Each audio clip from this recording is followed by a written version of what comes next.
हरिओम। प्रभु की इच्छा है कि आज कई लोगों के प्रश्नों के उत्तर एक साथ प्राप्त हों। एक हमारी साधक हैं और बहुत ही भाव वाली साधक हैं। वो कहते हैं कि ये मन बहुत तंग करता है, बार बार अज्ञान में संसार में भाग जाता है। आज हमारे प्रश्नों के उत्तर भगवत गीता के आधार पर प्राप्त होंगे।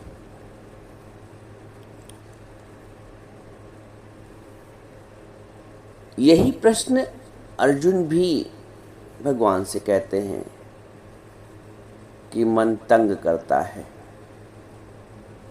मन चंचल है। चंचलम ही मनः कृष्णा प्रमाति वलभद्रणम तास अहम निग्रहम मन्ये वायुरीव स दुष्करम। हे कृष्ण, यह मन बड़ा चंचल प्रमथन स्वभाव वाला, भागने वाला, बड़ा दृढ़ और बलवान है। ये अर्जुन कह रहे हैं भगवान से। जैसे आपने प्रश्न पूछा है, आगे अर्जुन कहते हैं कि क्योंकि ये मन चंचल है, प्रमथन स्वभाव वाला है, बलवान है, इसलिए उसका वश में करना वायु को रोकने के समान है, अत्यंत दुष्कर है। जैसे हवा को आप साधारणतया नहीं रोक सकते हैं, दुष्कर कार्य है, वैसे अर्जुन कहते हैं कि मन को रोकना भी बड़ा दुष्कर है, जैसे हवा को रोकना, वायु को रोकना।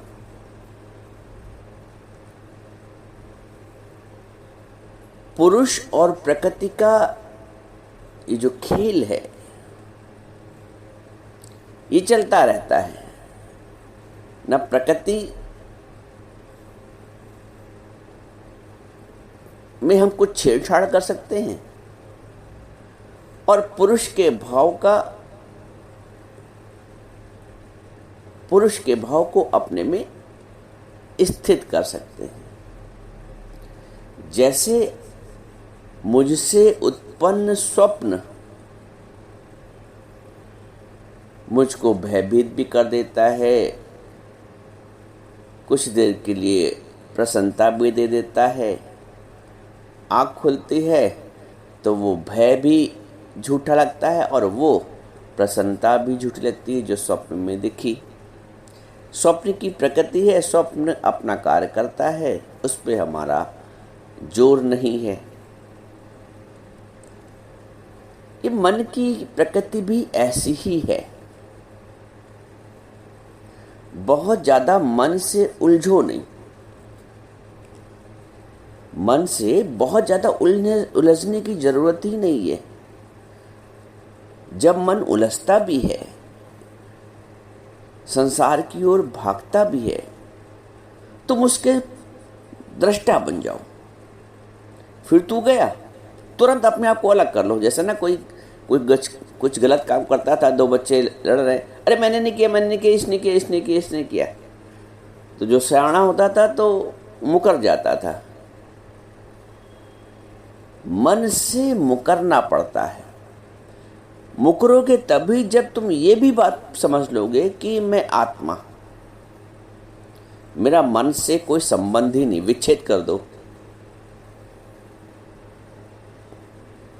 बाहर तो संबंध बड़ी जल्दी विच्छेद कर देते हैं, कुछ ऐसी घटना घटित होती है, अरे मुझसे क्या, मेरा क्या, उसने क्या, हो जाने, सारा बोझ हल्का हो गया उसी समय, क्योंकि वहाँ से अपने आप को अनअटैच्ड कर लिया।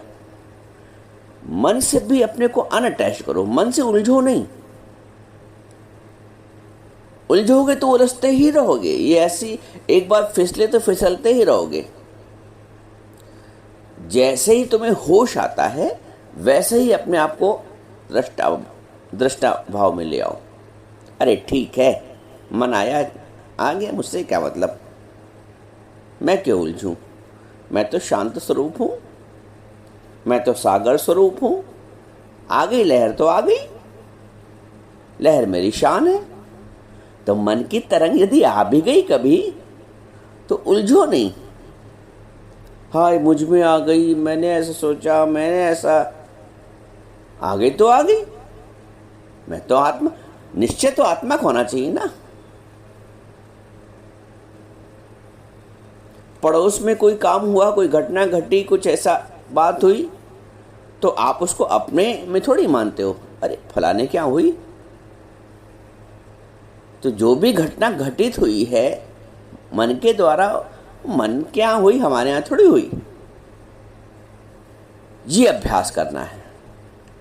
भगवान कहते हैं असंशयम महाबाहो मनो दुनिग्रहम चलम। भगवान भी स्वीकार करते हैं इस बात को। जैसे आप कहते हैं कि मन तंग करता है, तो भगवान भी कहते हैं असंशयम, बिल्कुल इसमें कोई संशय नहीं है।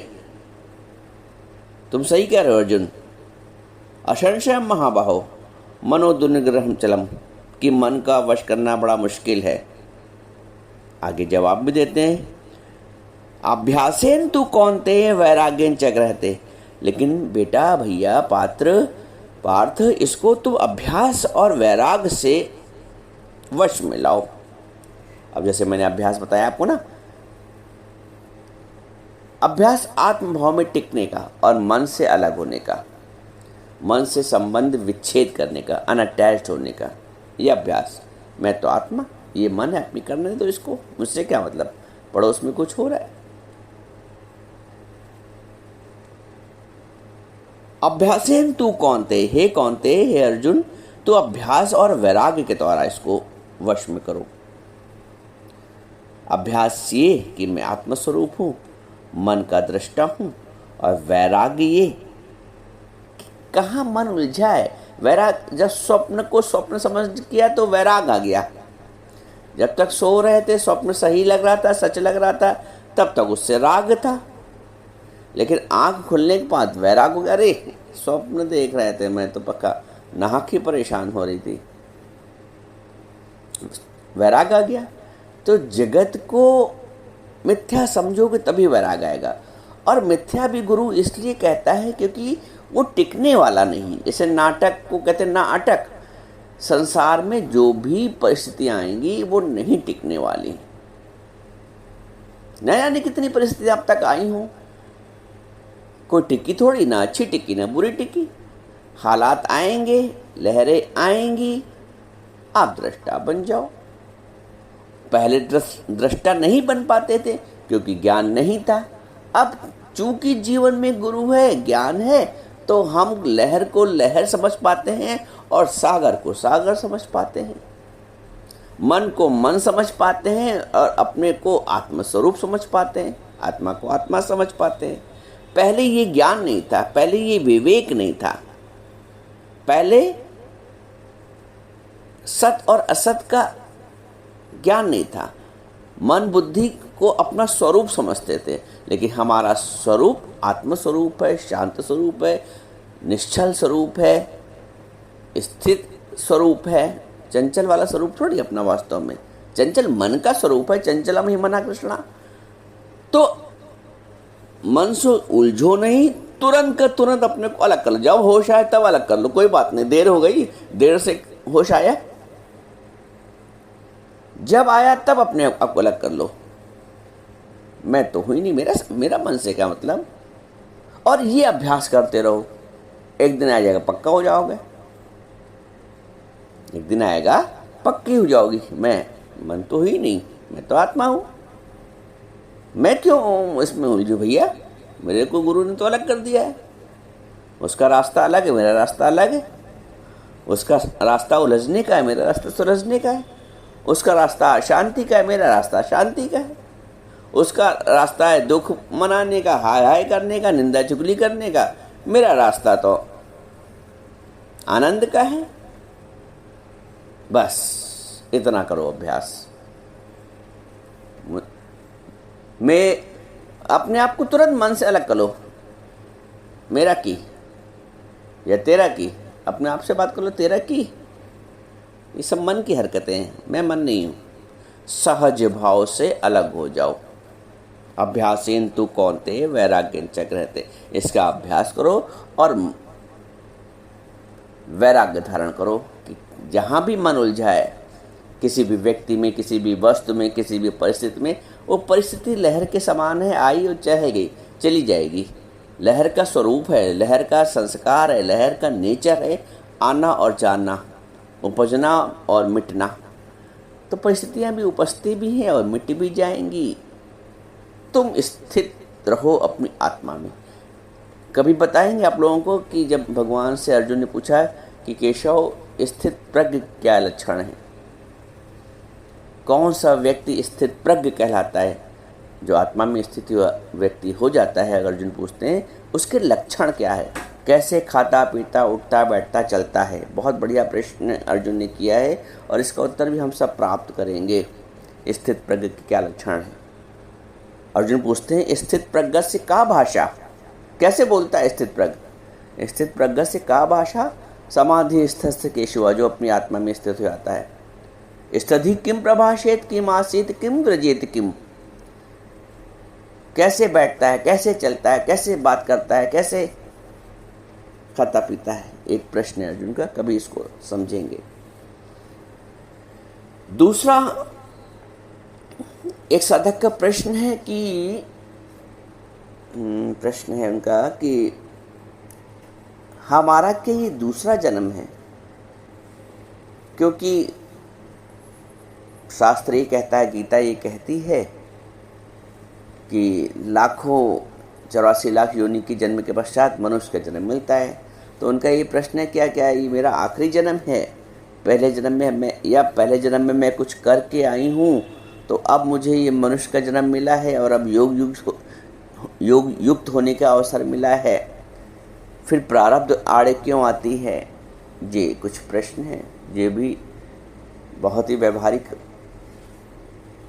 और एक समस्या है साधक के सामने।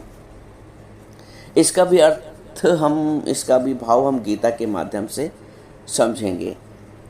आज मैंने अपने सामने गीता रख ली है और आपको पढ़ के उसी में से सुनाऊंगा। भगवान अर्जुन से पूछते हैं, अयति श्रद्धयोपेतो योगात चरित मानसः अप्राप्य योग संसिद्धिम काम गतिम कृष्ण गच्छति। अर्जुन बोलते हैं कि हे कृष्ण, जो योग में श्रद्धा रखने वाला है, जैसे हम लोग ज्ञान में श्रद्धा रखे हैं ना, गुरु में श्रद्धा रखे हैं, तो ऐसे ही अर्जुन कहते हैं कि जो योग में श्रद्धा रखने वाला है किंतु संयमी नहीं है। जैसे हम लोग साधक अवस्था में योग में श्रद्धा तो रखते हैं, गुरु की वाणी में श्रद्धा रखते हैं, लेकिन संयम नहीं रख पाते हैं, अपने पे नियंत्रण नहीं रख पाते हैं, मन पे, आदतों पे, संस्कार पे। तो वो अर्जुन कहते हैं कि जो योग में श्रद्धा रखने वाला है किंतु संयमी नहीं है, इस कारण जिसका मन अंतकाल में योग से विचलित हो गया है।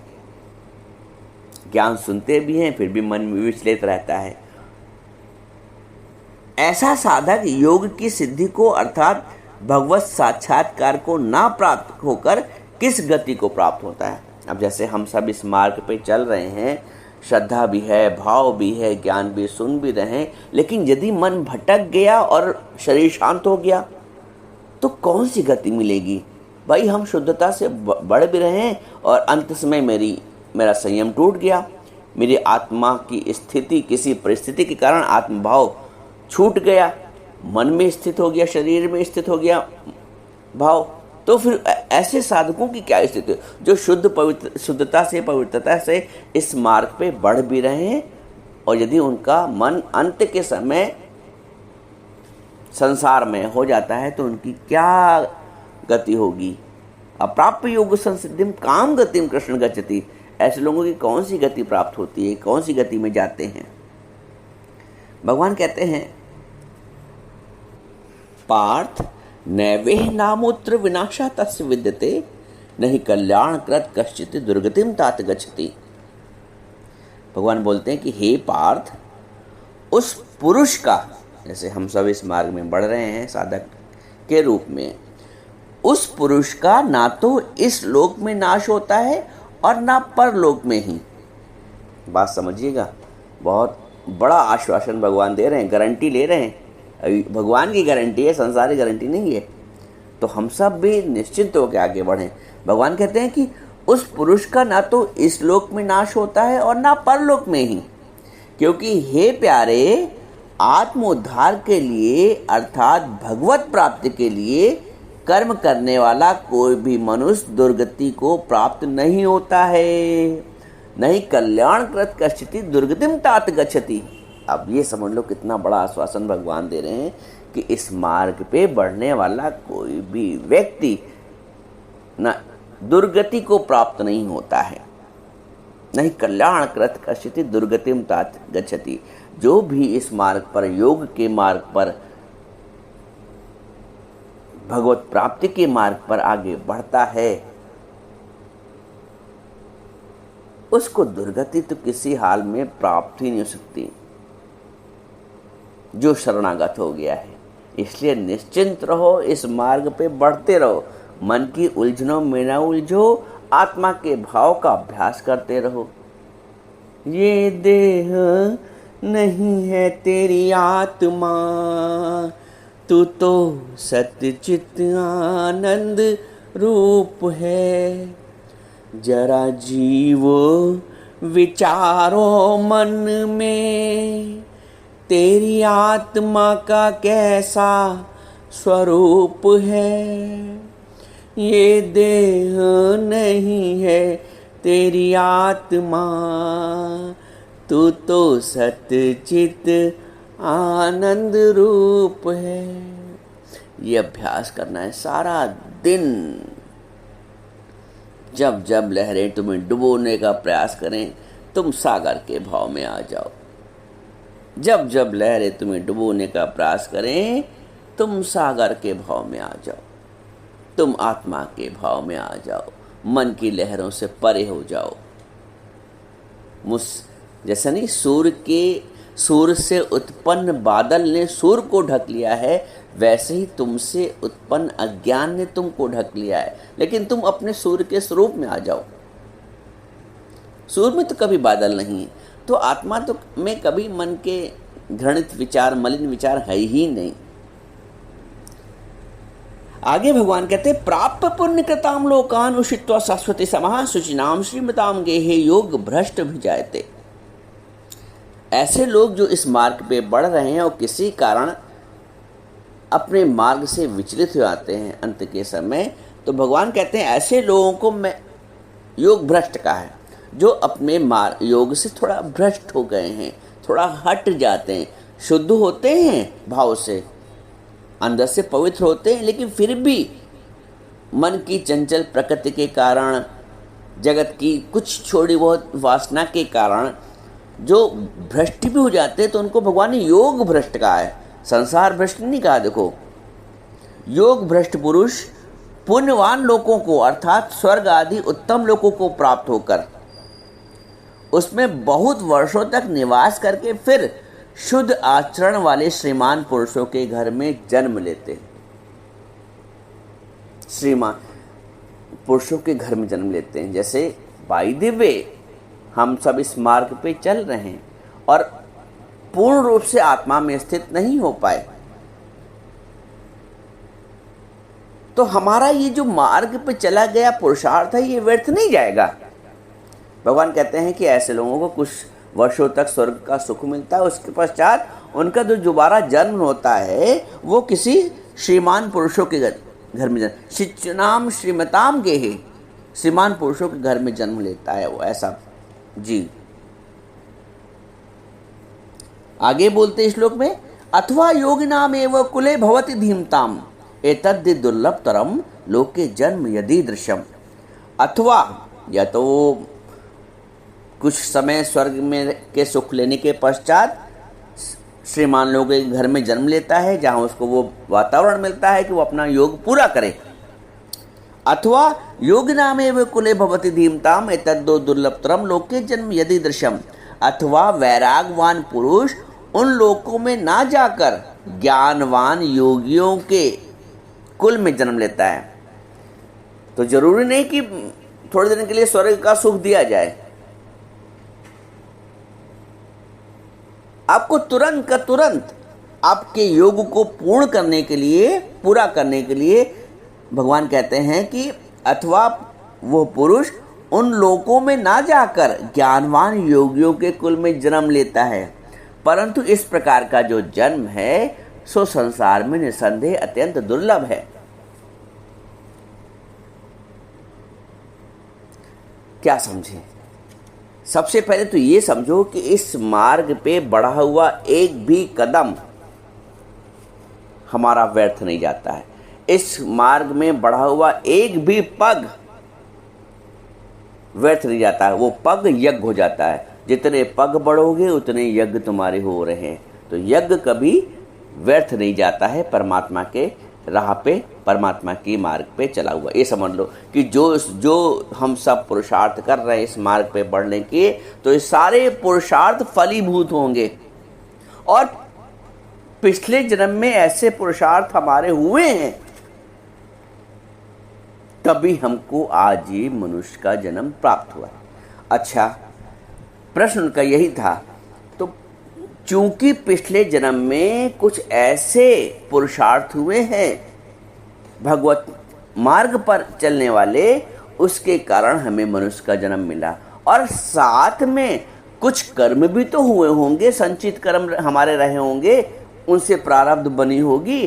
तो उन प्रारब्ध के अनुसार हमें कुछ कर्म और भी करने हैं, उन हिसाब किताब करना है ऋणानुबंध के हिसाब से कुछ। अब लेकिन सतर्क ये रहना है कि नए कर्म ना बन पाए। पुराने कर्मों का तो के हिसाब से प्रारब्ध तो मिल गई, और उसको प्रेम से देह धरे का दंड है सब काहू को होए, ज्ञानी भोगे हंस के अज्ञानी भोगे रोए। फर्क ये होता है, भोक्ता ज्ञानी भी है और अज्ञानी तो भोक्ता ही भोक्ता है। लेकिन ज्ञानी भोगे हंस के, ज्ञानी के सामने परिस्थितियाँ आती हैं तो वो तटस्थ रहता है, हंसता है। हंसने से तात्पर्य तटस्थ है। ज्ञानी भोगे हंस के अज्ञानी भोगे रे, और अज्ञानी उसमें हाय हाय तौबा तौबा कर देता है। ज्ञानी शांत रहता है, स्थिर रहता है, परिस्थितियों का आकलन करता है, समझता है, बूझता है, और जो उससे हो सकता है वो अपने शरीर से करता है, विचलित नहीं होता है, तटस्थ रहता है। तो हम पिछले जन्म में कुछ करके आए हैं, इस मार्ग पे चल के आए हैं, तो हमको इस जन्म में शुद्ध ब्रह्म ज्ञान की प्राप्ति हुई है, सतगुरु की प्राप्ति हुई। दुनिया में बहुत प्रकार के ज्ञान देने वाले हैं, बहुत प्रकार के गुरु भी हैं, सारे पंडाल भरे हुए हैं। ये पंडाल भरने वाला ज्ञान नहीं है, ये 1 to 1 का ज्ञान है। मैं आप लोगों से रोज क्यों इतना कहता हूँ, इतना प्रेशर क्यों बनता है? क्योंकि ये 1 to 1 का ज्ञान है। गुरु एक एक की देख रेख करता है, अपनी निगरानी में चलाना चाहता है, एक एक दोष को गढ़ना चाहता है। भीड़ वाला ज्ञान थोड़ी कि सुना के एक हफ्ते शिविर लगा और चल दिए। ये तो जीवन भर शिविर लगा रहेगा, जीवन भर अपने संशयों को हम निकालते रहेंगे श्रद्धा के भाव से। तो हमने कुछ पिछले जन्म में हमारे से ऐसा हुआ है जो इस जन्म में हमें इस तरह की शुद्ध ज्ञान की, दादाजी के ज्ञान की, गुरु की प्राप्ति हुई है, ज्ञान को समझने का अवसर मिला है। अब जैसे आप मेरा उदाहरण ले लें कि 16 ही साल की उम्र में इतना विशुद्ध ज्ञान प्राप्त हो गया बचपने में ही। तो इसका मतलब ये है कि पिछले जन्म में कुछ ऐसा इस मार्ग पे पुरुषार्थ हुआ होगा और योग अपूर्ण रह गया होगा, जैसे हम सबका।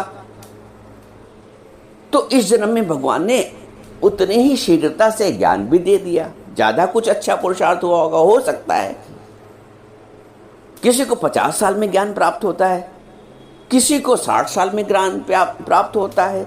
तो जैसे जैसे जिसके कर्म रहे होंगे उस हिसाब से उसको इस जन्म में पुरुषार्थ करके अपनी प्रारब्ध को भी काट देना है। प्रारब्ध को काटने का मतलब, प्रारब्ध शरीर की है, मन की है, कर्मों की है, ना मेरा शरीर से वास्ता है, ना मेरा कर्मों के कर्तापन से कोई वास्ता है। मेरा सच्चित आनंद रूप कोई कोई जाने रे। मेरा सच्चित आनंद रूप कोई कोई जाने रे। मेरा सच्चित आनंद रूप कोई कोई जाने रे। मेरा जो स्वरूप है आनंद, वो कोई कोई जान लेता है, वरना मैं तो जानती हूँ, गुरु ने हमको बता ही दिया है। और इस भाव में मस्त रहो। मेरा सत्य चित आनंद रूप कोई कोई जाने रे। मेरा सत्य चित आनंद रूप। जब भी उलझन आए तो अपने सच्चित आनंद स्वरूप में आ जाओ, स्थित हो जाओ। ना प्रारब्ध में उलझो, ना मन में उलझो, ना परिस्थिति में उलझो। परिस्थिति भी आके चली जाएगी लहर के समान। मन की भी दृष्टा बन जाओ। मन उलझता है तो तुरंत अपने आप को आत्मभाव में ले आओ। जी अभ्यास करो। अभ्यास से तू वैराग्य कहो। अभ्यास और वैराग से अपने मन को वश करो, भगवान कहते हैं। अभ्यास करते रहो। मैं मन नहीं हूँ, मैं आत्मस्वरूप हूँ। परिस्थिति आई है तो चली जाएगी। परिस्थिति भी मिथ्या है। जब संसार मिथ्या है तो संसार की परिस्थिति भी मिथ्या है। जब स्वप्न मिथ्या है तो स्वप्न में देखा गया सीन भी मिथ्या है। तो ये सीन दिन भर जीवन भर आते रहेंगे और सीन को सीयर बन के देखो, दृष्टा बन के देखो, दृश्य को दृष्टा बन के देखो। उलझो क्यों? ठीक है। हाँ, एक बात और, इस मार्ग पे किया गया एक भी पुरुषार्थ व्यर्थ नहीं जाता है। हमें उसके आगे से फिर जो शेष रह जाता है पुरुषार्थ, वो करना पड़ता है। जैसे दुनिया की पढ़ाई में क्या होता है कि अगर एक क्लास फेल हो गए तो उस क्लास को दोबारा करना पड़ता है शुरू से। लेकिन परमार्थ की राह पे, प्रभु के मार्ग पे, भगवत प्राप्ति के मार्ग पे ऐसा नहीं है। जहां तक हमारा पुरुषार्थ हो गया है उससे आगे को पुरुषार्थ करना होता है। पिछला पुरुषार्थ जो किया गया है वो हमारे काम आ जाता है। स्वेटर जहां पे बुनना छोड़ा उसके आगे से बुनना है और पूरा कर देना है। तो पिछले जन्म का जो पुरुषार्थ था उसके आगे की स्थिति से हमको आज इस जन्म में मिला है। और यदि बाय द वे वैसे तो पुरुषार्थ गुरु के साथ चल के हमारा ऐसा हो कि इसी जन्म में पूर्ण हो जाए योग, अब योग भ्रष्ट ना बने, इसी जन्म में योग युक्त हो जाए। लेकिन यदि किसी कारणवश योग युक्त नहीं हो पाते हैं और इस जन्म में भी हम चूक जाते हैं, तो इस जन्म का किया गया पुरुषार्थ अगले जन्म में काम आएगा। फिर हमको इसके आगे से मेहनत करनी पड़ेगी। इतनी मेहनत हमारी काम आ जाएगी, वो जुड़ जाएगा, हमारा ऐड ऑन हो जाएगा। ये भगवान का आश्वासन है कि इस मार्ग में किया गया एक भी पुरुषार्थ व्यर्थ नहीं जाता है। तो भाव यही हो कि इसी जन्म में ईश्वर योग युक्त हो जाए हम लोग, और अगले के जन्म का चक्कर ही नहीं, दोबारा क्लास में पढ़ने की जरूरत ही नहीं, आगे का कोर्स करने की जरूरत ही नहीं, क्योंकि इसी जन्म में संपूर्ण कोर्स हो जाए। तो ऐसी शुभ चिंतन परमात्मा से भाव रखो, गुरु में श्रद्धा विश्वास रखो कि पूर्ण हो जाना है, इसी जन्म में योग युक्त होना है। अब योग भ्रष्ट नहीं होना है कि फिर अगला जन्म लें, फिर हम आगे बढ़ें। प्रयास शुद्ध भाव यही रखो, बाकी तो ईश्वर की मर्जी। तुम करो पुरुषार्थ, पुरुषार्थ में ही वो परमार्थ छिपा हुआ है। तो तुम्हारा प्रत्येक कर्म शुद्धता से हो, भगवत प्राप्त के भाव से हो, तो योग युक्त हो ही हो। तो कभी भी इस मार्ग पे किया हुआ एक भी पुरुषार्थ व्यर्थ नहीं जाता है। तुमको उसके आगे से जो शेष रहता है वो ऐड ऑन करना पड़ता है। बाकी निश्चिंत रहो, इसी जन्म में, इसी जन्म में, इसी जन्म में